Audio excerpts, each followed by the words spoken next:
is Roxann Smithers with Smithers and Ume-Nwagbo, your trusted 360 general counsel, and this is a note from my legal pad. Today we're going to talk about how to resolve a dispute without going to court. As everyone knows, legal costs can be very expensive and litigation takes a lot longer than it does on your favorite television court show.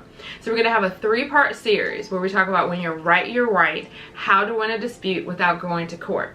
And there are three keys to that we're going to discuss in this three-part series. That's documentation, motivation, and innovation. The first tip is documentation.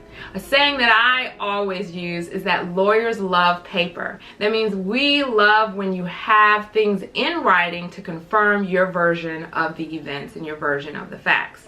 That includes emails, letters, invoices, any communications that you have with your business partners, whether it's a customer or it is a client. We all know the magic of the CYA email, letter, or memo. And if you must, we will allow text messages, but that'll be another discussion about the pros and cons of conducting business over text. The second type of documentation that's very important are your contract provisions. There are key provisions that are going to impact your ability to resolve that dispute. The first of which is the provision that lays out how you resolve disputes. Are you required to mediate the matter before you can go to court? Are you required to arbitrate the matter before you can go to court? If you can go to court, do you have to go in a specific state, a specific county, or within a specific time frame? Those sort of provisions are really going to impact your strategy in resolving a matter. You also want to look at your termination provisions.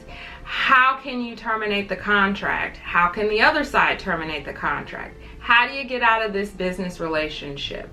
That's going to impact your strategy when you're resolving your dispute. And finally, well-defined scope of work in a contract as well as well-defined payment terms. I'd say the vast majority of contract disputes that I handle deal with increased scope as well as payment issues. So those are going to be key provisions as well. Finally, corroborating records.